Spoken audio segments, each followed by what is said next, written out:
Les agradecemos sus comentarios en la parte inferior del video y hacer clic en suscribirse y en la campanita para recibir cada 8 días la notificación de nuevos cuentos y audiolibros en español.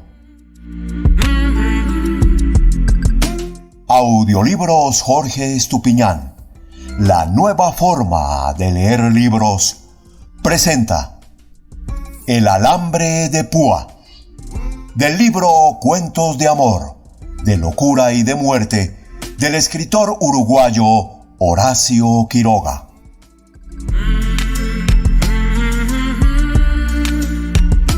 Durante 15 días, el alazán había buscado en vano la senda por donde su compañero se escapaba del potrero. El formidable cerco de Capuera, desmonte que ha rebrotado inextricable, no permitía paso ni aún a la cabeza del caballo. Evidentemente, no era por allí por donde el Malacara pasaba. Ahora recorría de nuevo la chacra, trotando inquieto con la cabeza alerta. De la profundidad del monte, el Malacara respondía a los relinchos vibrantes de su compañero, con los suyos cortos y rápidos, en que había sin duda una fraternal promesa de abundante comida. Lo más irritante para el alazán era que el Malacara reaparecía 2 o 3 veces en el día para beber. Prometíase aquel entonces no abandonar un instante a su compañero, y durante algunas horas, en efecto, la pareja pastaba en admirable conserva. Pero de pronto el Malacara, con su soga a rastra, se internaba en el chircal, y cuando el alazán, al darse cuenta de su soledad, se lanzaba en su persecución, hallaba el monte inextricable. Eso sí, de adentro, muy cerca aún, el maligno Malacara respondía a sus desesperados relinchos con un relinchillo a boca llena. Hasta que esa mañana el viejo alazán halló la brecha muy sencillamente. Cruzando por frente al chircal que desde el monte avanzaba 50 metros en el campo, vio un vago sendero que lo condujo en perfecta línea oblicua al monte. Allí estaba el Malacara deshojando árboles. La cosa era muy simple. El Malacara, cruzando un día el chircal, había hallado la brecha abierta en el monte por un incienso desarraigado. Repitió su avance a través del chircal hasta llegar a conocer perfectamente la entrada del túnel. Entonces usó del viejo camino que con el alazán había formado a lo largo de la línea del monte. Y aquí estaba la causa del trastorno del alazán. La entrada de la senda formaba una línea sumamente oblicua con el camino de los caballos, de modo que el alazán, acostumbrado a recorrer esta de sur a norte y jamás de norte a sur, no hubiera hallado jamás la brecha. En un instante estuvo unido a su compañero y juntos entonces, sin más preocupación que la de despuntar torpemente las palmeras jóvenes, los 2 caballos decidieron alejarse del malhadado potrero que sabían ya de memoria. El monte, sumamente raleado, permitía un fácil avance aún a caballos. Del bosque no quedaba en verdad sino una franja de 200 metros de ancho. Tras él, una capuera de 2 años se empenachaba de tabaco salvaje. El viejo alazán, que en su juventud había correteado capueras hasta vivir perdido 6 meses en ellas, dirigió la marcha y en media hora los tabacos inmediatos quedaron desnudos de hojas hasta donde alcanza un pescuezo de caballo.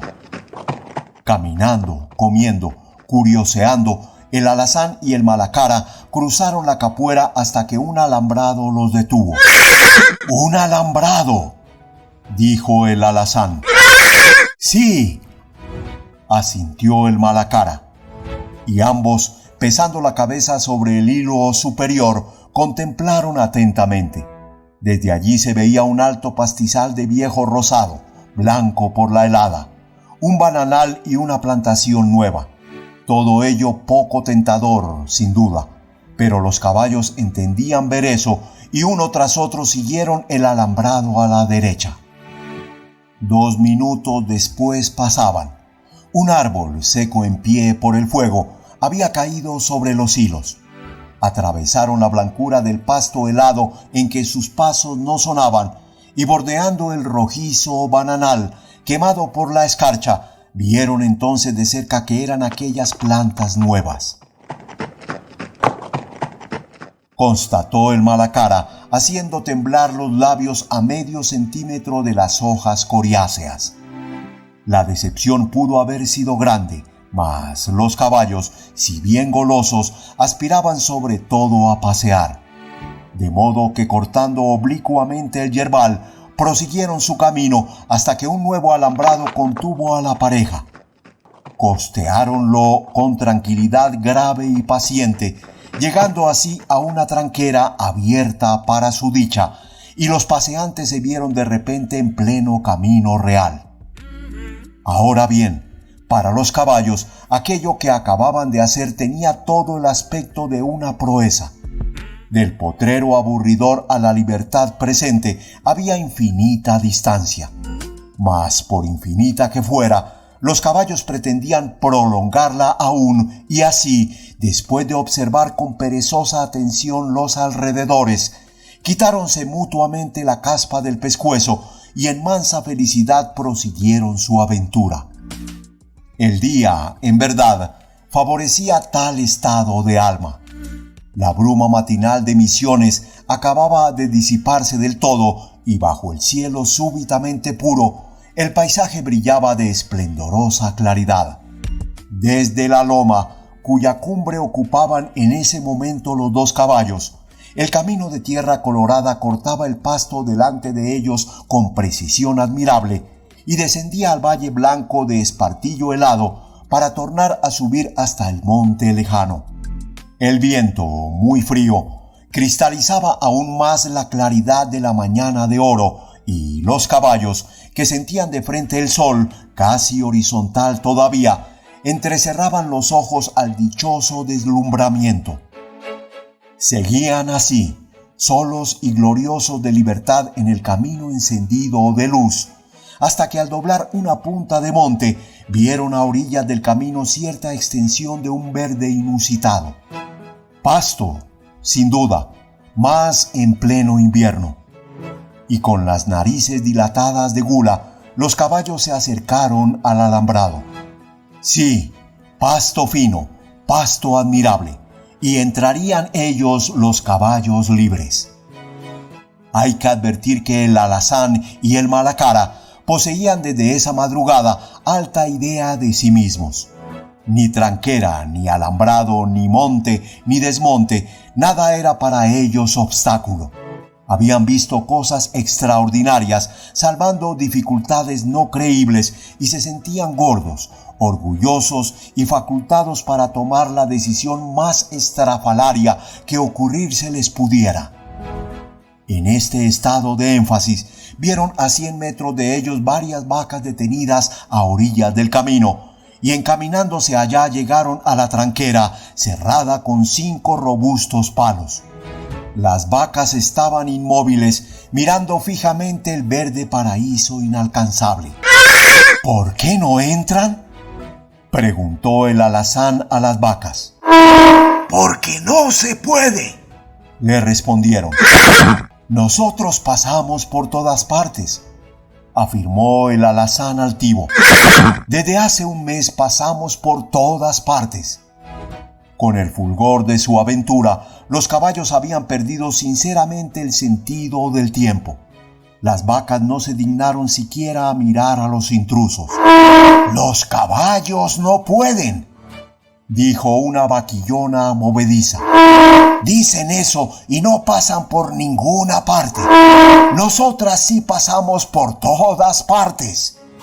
«¿Tienen soga?», añadió una vieja madre sin volver la cabeza. Yo no tengo soga», respondió vivamente el alazán. «Yo vivía en las capueras y pasaba». «Sí, detrás de nosotras. Nosotras pasamos y ustedes no pueden». La vaquillona movediza intervino de nuevo. «El patrón dijo el otro día: A los caballos con un solo hilo se los contiene. Y entonces, ¿ustedes no pasan?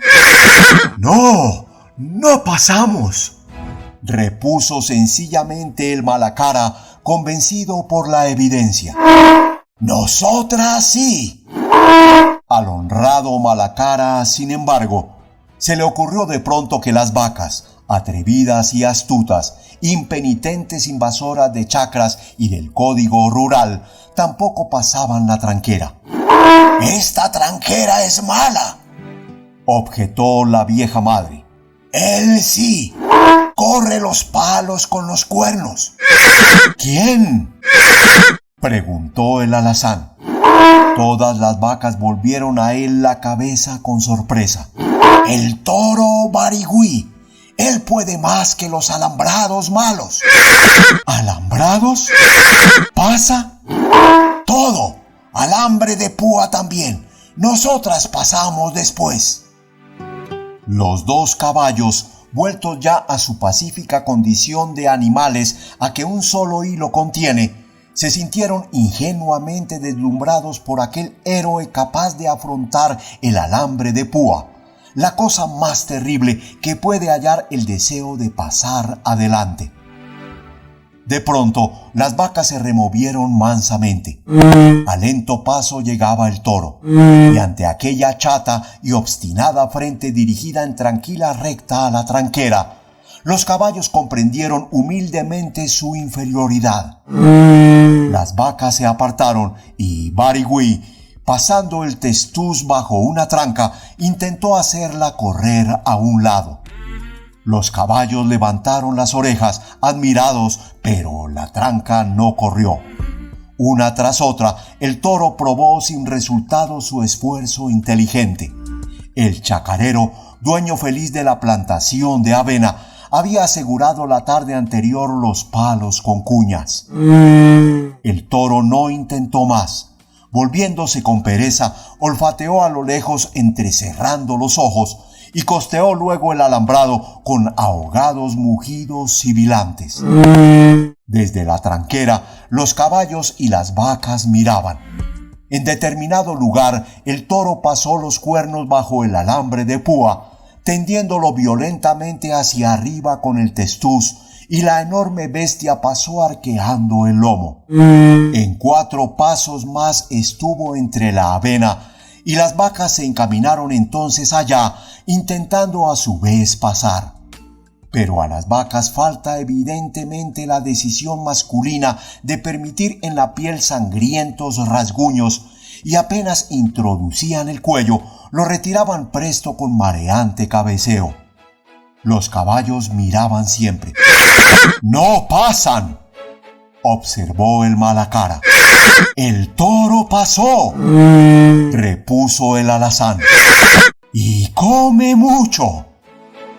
Y la pareja se dirigía a su vez a costear el alambrado por la fuerza de la costumbre, cuando un mugido, claro y berreante ahora, llegó hasta ellos. Dentro del avenal, el toro, con cabriolas de falso ataque, bramaba ante el chacarero, que con un palo trataba de alcanzarlo. «¡Añá!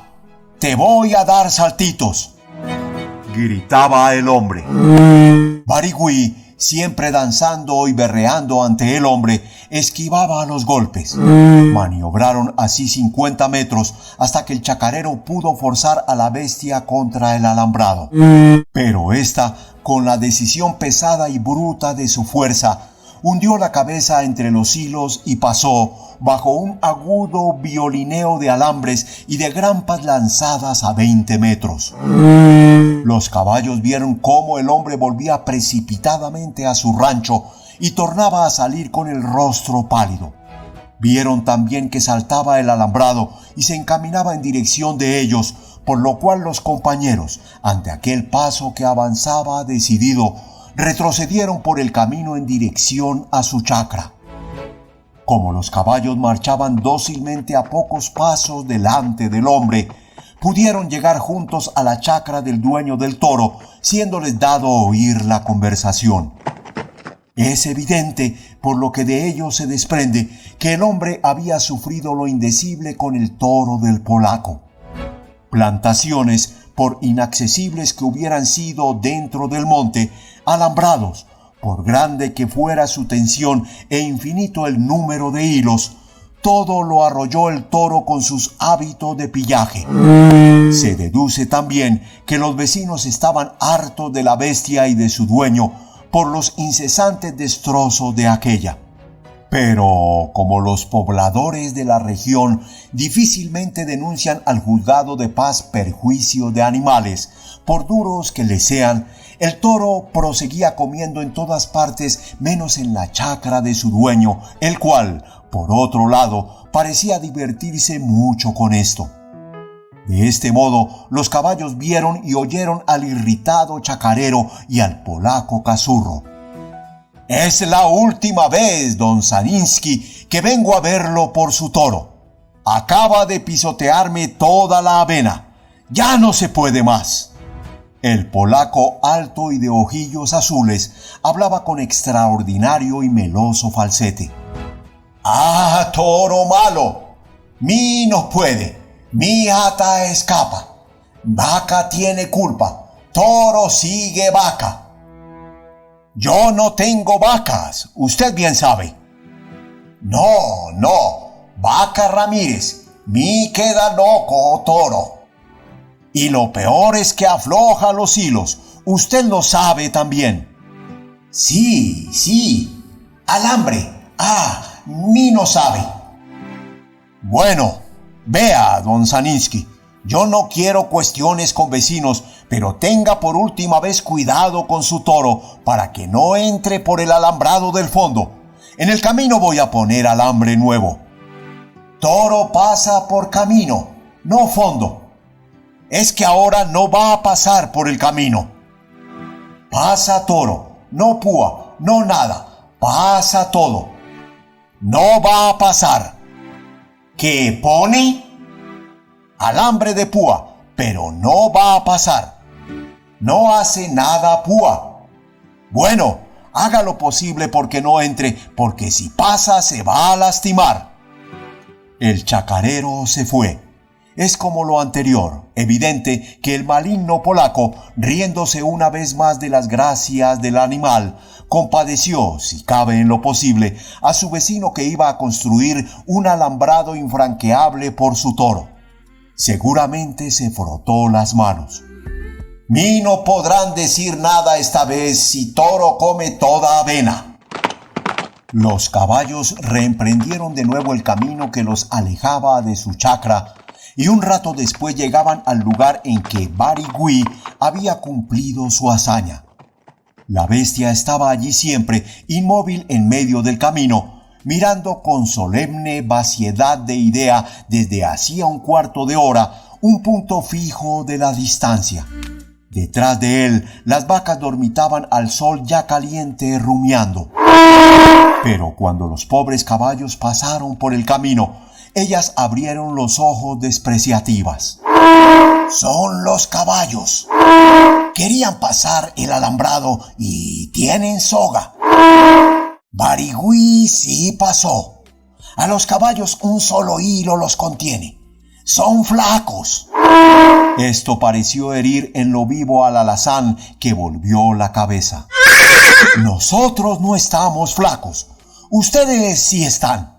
No va a pasar más aquí», añadió señalando los alambres caídos, obra de Barigüí.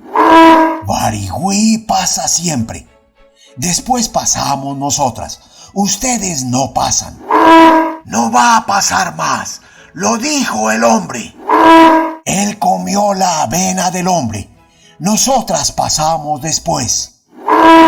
El caballo, con mayor intimidad de trato, es sensiblemente más afecto al hombre que la vaca. De aquí que el malacara y el alazán tuvieran fe en el alambrado que iba a construir el hombre. La pareja prosiguió su camino y momentos después, ante el campo libre que se abría ante ellos, los dos caballos bajaron la cabeza a comer, olvidándose de las vacas. Tarde ya, cuando el sol acababa de entrarse, los dos caballos se acordaron del maíz y emprendieron el regreso.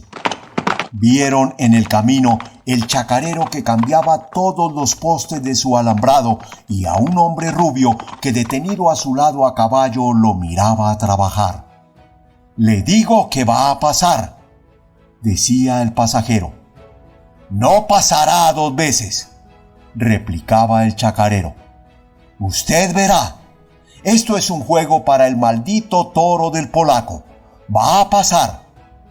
«No pasará 2 veces», repetía obstinadamente el otro. Los caballos siguieron, oyendo aún palabras cortadas. «¡A reír! ¡Veremos!».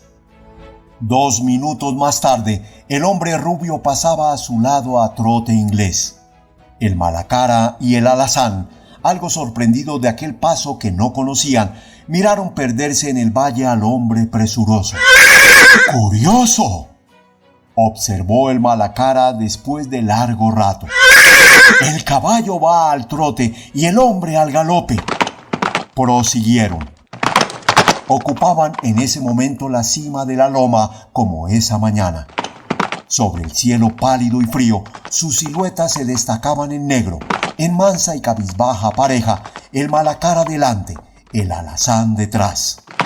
La atmósfera, ofuscada durante el día por la excesiva luz del sol, adquiría a esa hora crepuscular una transparencia casi fúnebre.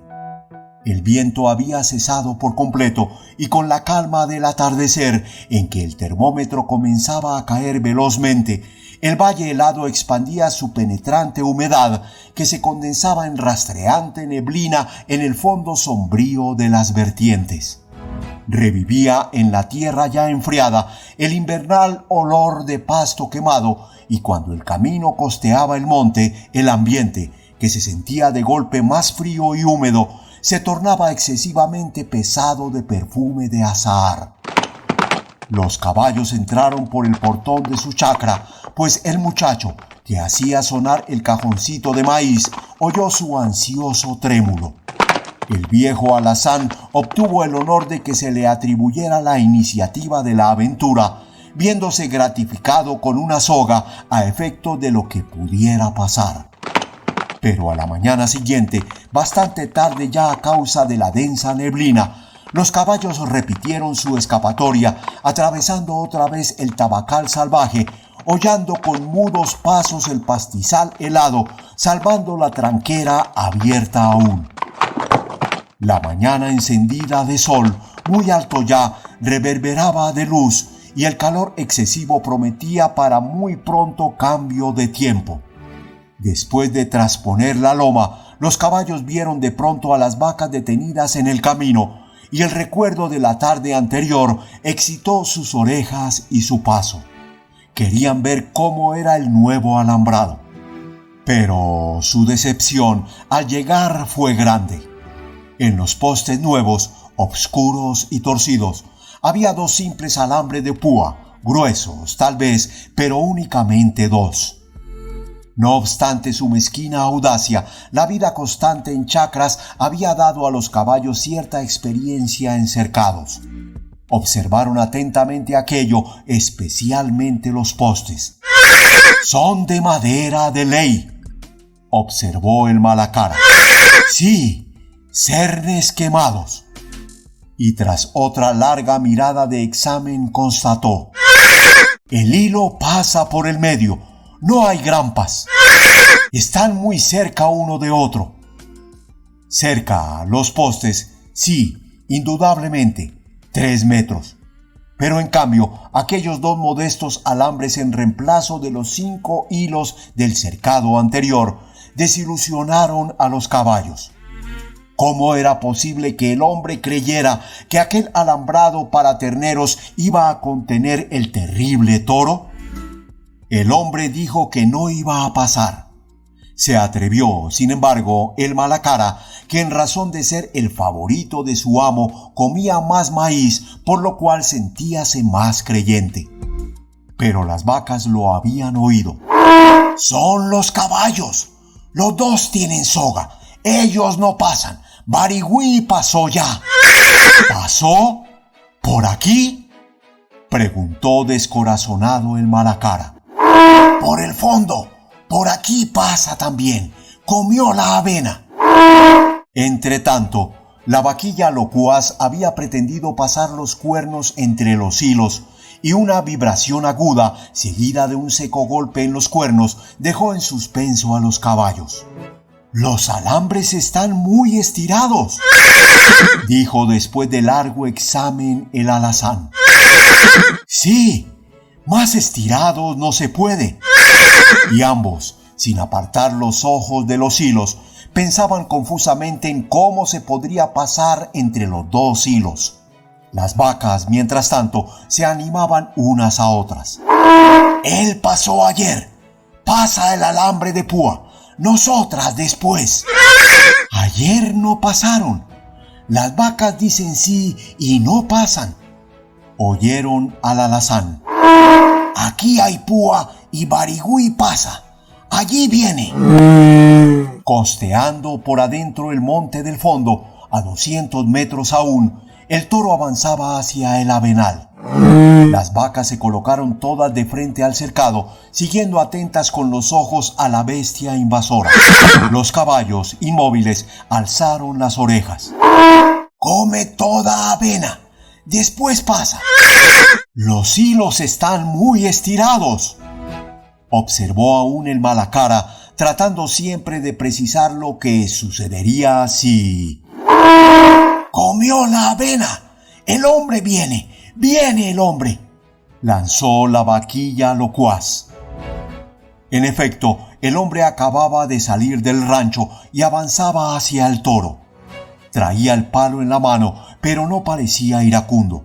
Estaba así muy serio y con el ceño contraído. El animal esperó a que el hombre llegara frente a él y entonces dio principio a los mugidos con bravatas de cornadas. El hombre avanzó más y el toro comenzó a retroceder, berreando siempre y arrasando la avena con sus bestiales cabriolas, hasta que, a 10 metros ya del camino, volvió grupas con un postrer mugido de desafío burlón y se lanzó sobre el alambrado. «Viene Barigüí. Él pasa todo. Pasa alambre de púa», alcanzaron a clamar las vacas. Con el impulso de su pesado trote, el enorme toro bajó la cabeza y hundió los cuernos entre los dos hilos. Se oyó un agudo gemido de alambre, un estridente chirrido que se propagó de poste a poste hasta el fondo y el toro pasó. Pero de su lomo y de su vientre, profundamente abiertos, canalizados desde el pecho a la grupa, llovían ríos de sangre. La bestia, presa de estupor, quedó un instante atónita y temblando. Se alejó luego al paso, inundando el pasto de sangre, hasta que a los 20 metros se echó con un ronco suspiro. A mediodía el polaco fue a buscar a su toro y lloró en falsete ante el chacarero impasible. El animal se había levantado y podía caminar, pero su dueño, comprendiendo que le costaría mucho trabajo curarlo, si esto aún era posible, lo carneó esa tarde y al día siguiente al Malacara le tocó en suerte llevar a su casa, en la maleta, 2 kilos de carne del toro muerto.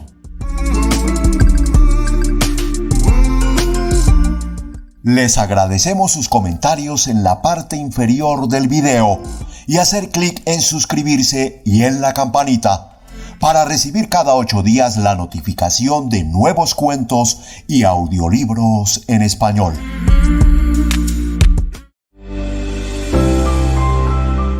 Audiolibros Jorge Estupiñán. La nueva forma de leer libros.